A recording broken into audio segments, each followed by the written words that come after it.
Yo, welcome back to Total Lefty Disc Golf. We are here today at G Guerrero Park. This is a championship level course here in Austin, Texas. We're going to be playing the shorts. I'm going to be bringing you the front nine here today, and then we'll have the back nine on tomorrow.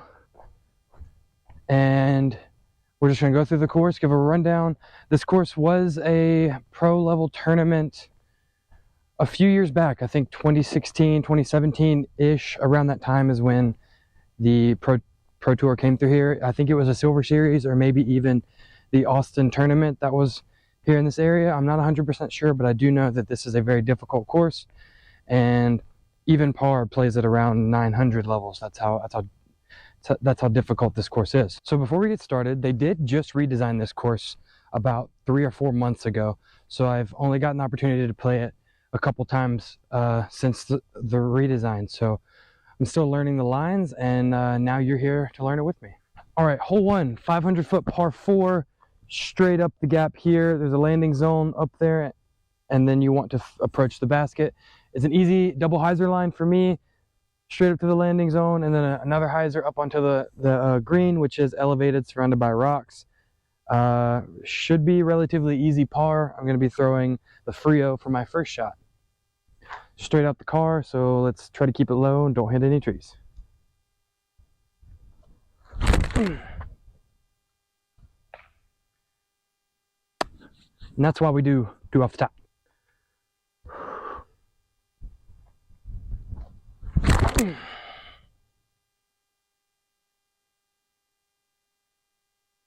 All right, I'm kind of pinched off here. Don't really think I have a... I think I might be able to throw the midi flat through this gap and get it to hyzer back. I just need to miss this first tree right in front of me.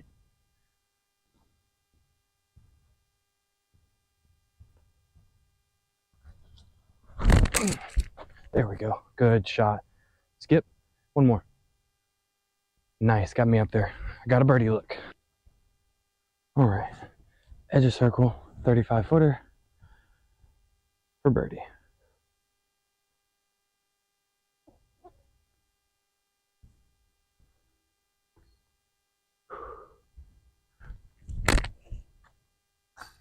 Oh, what a kick out, bro. Stupid basket.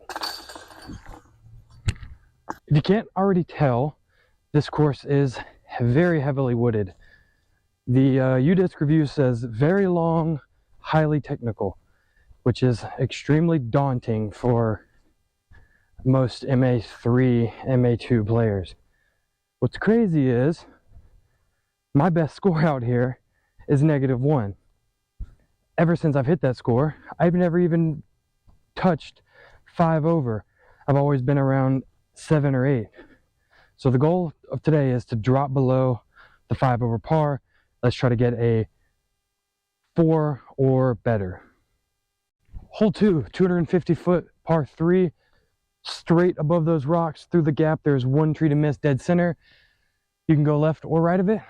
I like to try and go left of it, but most of the time I early release because the shot gets in my head. So that's not going to happen today because I am speaking it into fruition.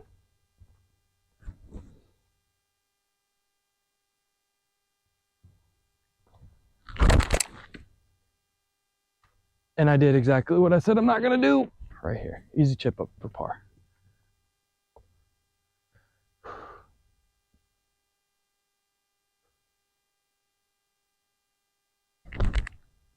Good. Nice.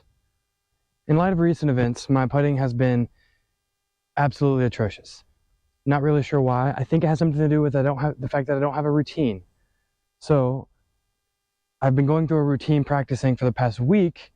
Every morning when I get up, I go for a run, and then I practice my putts, practicing that routine over and over and over again. And I've seen a drastic improvement in my putting so far, especially on my statistics for 20 and 25 feet.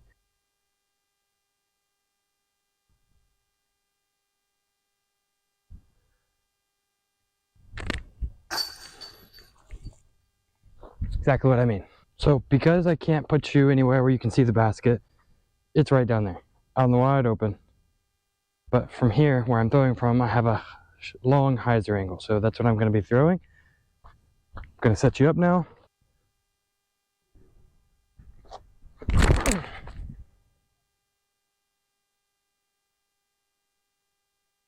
There we go. Should have a long look for birdie. Now we're back here again, putting. I'd probably say deep circle two, like around 55 to 60 feet. Below the basket, so I'm going to have to putt up. So let's just try to run something up there.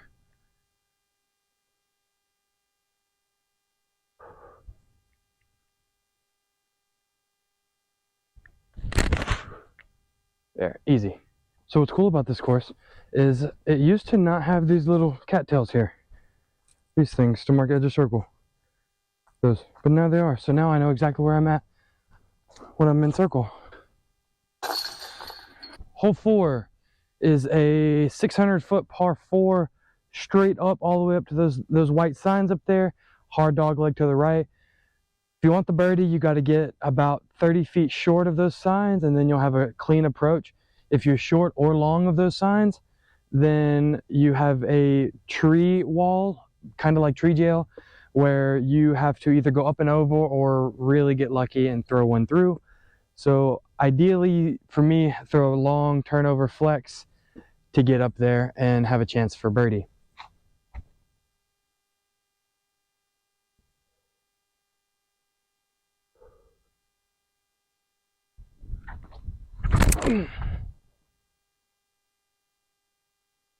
Oh, just left it a little bit too far to the left. As you could probably see from your angle, I have a slightly pinched off line, but if I hit it right, I can get some straight with a late fade. I think I'm about 300 away from the basket, so I'm gonna throw something a little faster with not as much power so I can really rely on the fade.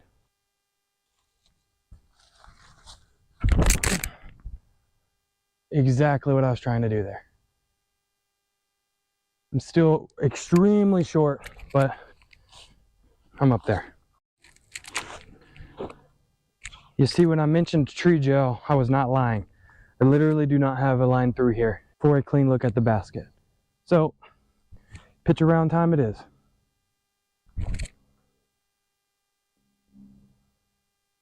Easy par. So, something I forgot to bring up in my last disc review, I know this isn't related at all, but I got a gnome. And this disc is amazing.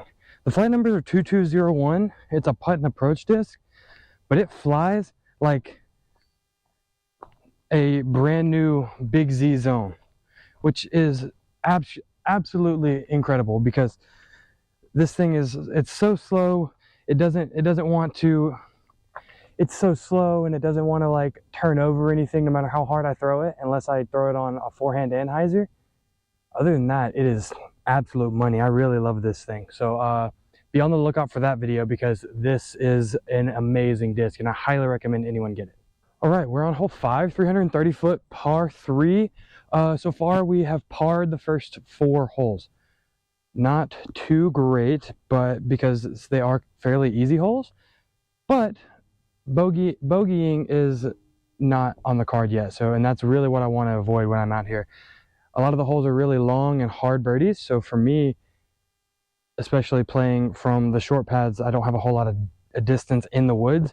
I really want to stay away from bogeys. Par, I'm going to be living with the par. So that is the name of the game. Stay bogey free. I'm going to be throwing my Brazos here on the left line here with the hyzer back.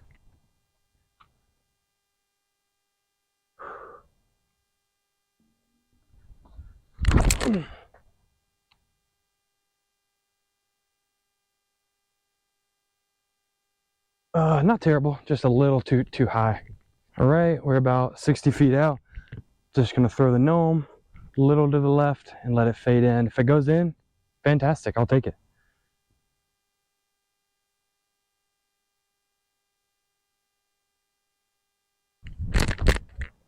That's okay. Just don't roll. Oh no, it's rolling. All right, set down about 23 feet. All right, very makeable putt to stay even through 5.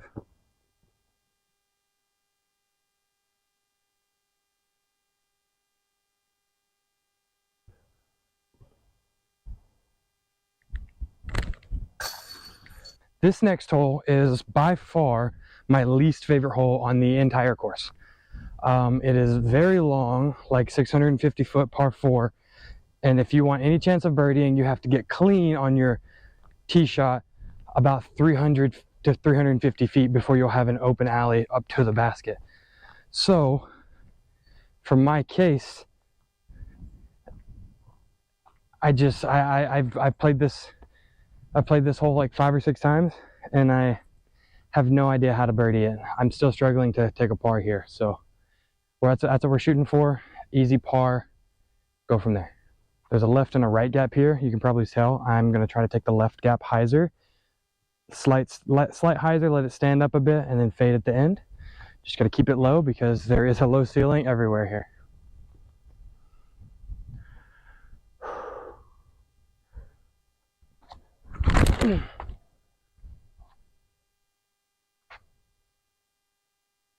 Oh, it's actually really good.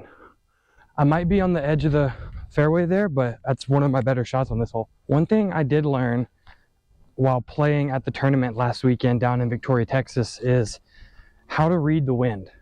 I knew the basics of how to read, but I never really had to learn how to really and truly read the wind and how it's playing with the disc until I went down there and played in it. All these courses around here are moderately open or somewhat open, but they all have trees around to guard the wind and block the wind. So it's not anything major to worry about, but that course down there was wide open. There was nothing holding that wind back. So it was a real eye-opener on what I need to work on outside of putting and approach shots. Wind shots and learning how to read the wind will be my next big problem. So I'm up here, I'm right on the edge of the fairway, but I don't have any type of run up, unfortunately. So just gonna try and do a patent pending and hyzer. Let it flex out, slow flex.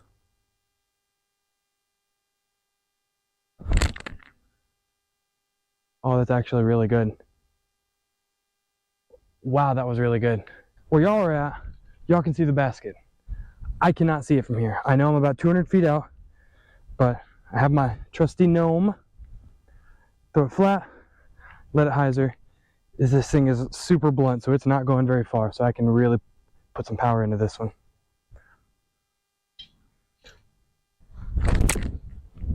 There we go. And get down.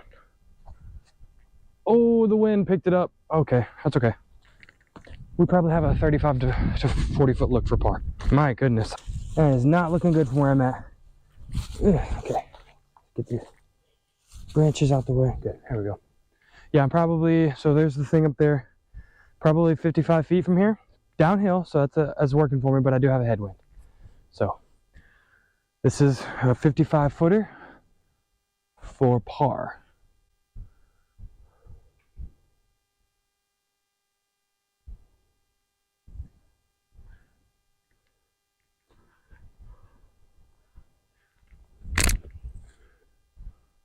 Oh, that was so unfortunate. Come on, don't roll, please. Okay, that's good. So this is another one of those blind holes, 300 feet up and to the left. I'm going to be throwing the lone wolf because I do not have a 300 foot forehand yet.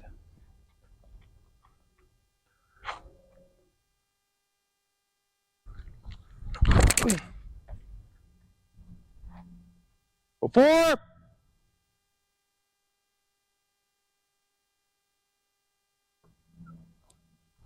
Well, definitely didn't see those guys. Yeah, I totally threw at those guys and I did not even see them.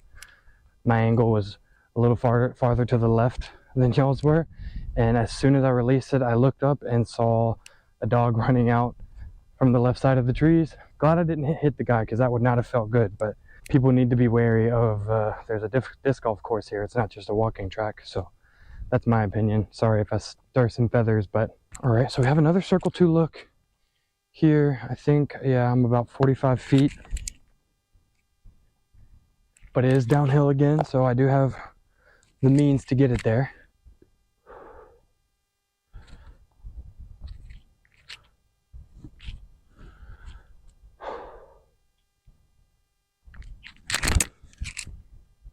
Ooh, that wasn't a bad run, actually.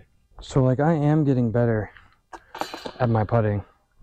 Overall, the putting is feeling a lot better. It's getting where I want it to go. It's going online where I want it to go, which is the most important part. I'm not throwing a putt and hoping I get lucky. I'm throwing a putt knowing it's going to go where I want it to go. I'm really glad I found my stroke and I found my putting again, because that's what's going to ultimately save me a ton of strokes in a tournament. Now I'm at the point where I just need to tweak my footwork a little bit for the backhand, and then I think I'll have a really good opportunity to do well at the National Amateur Tournament coming up in November. So you guys are on the ground, so it may be hard to see, and you may be behind me, but through those trees over there is the basket, 315 feet, par 3, just a slow, high hyzer the whole way. The key is to get it high and let it fade without going too high and hit the branches. So that's what I'm going to try to do here. I got the Charlie Mad Cat, which is a little more overstable than my Alpha Mad Cat.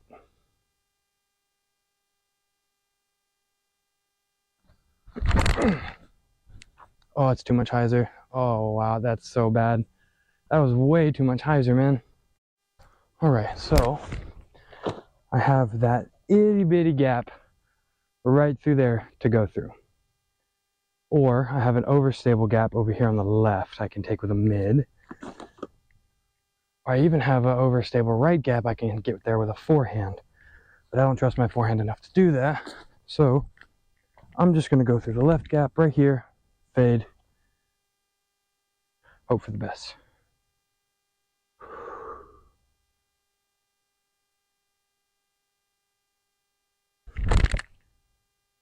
There we go. Oh my God, that was so deep. I know one thing, these woods have my depth perception all kinds of wacky. So I took a second shot after my first one, just, you know, to get the line down, and this is where it landed.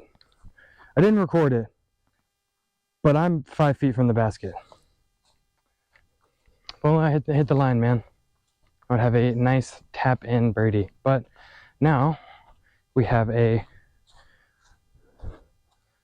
40-footer for par.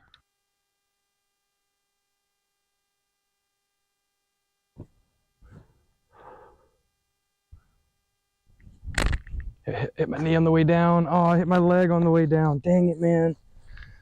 I should have stopped. Yago. All right, hole 9.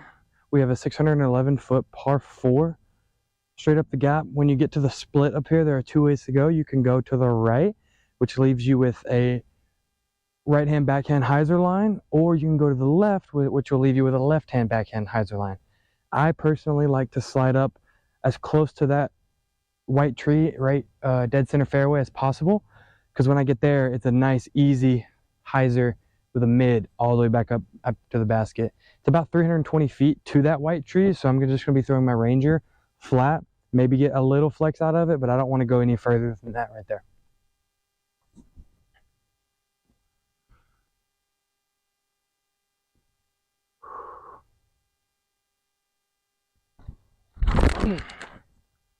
Oh, that's perfect.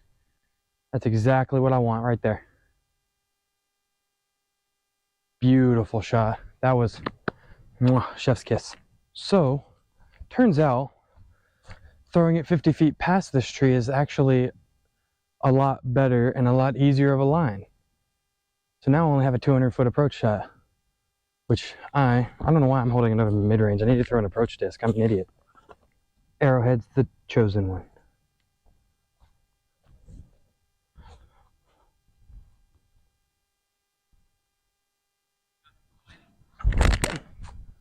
And then fade. Fade. Oh, it's way too far to the left. It's okay, I'll have a look. I'm gonna say 33 feet, just so I don't step. I haven't been stepping, but it's not the point. This is a birdie putt to get to 1 over for the front 9.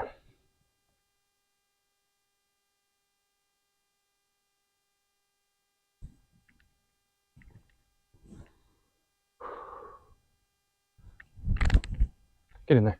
A little to the left. Another easy par. So that's all for the front 9 today, guys. I appreciate you guys for watching. Please like, subscribe, and leave a comment if you want to see anything else like that. So catch you guys later. Peace.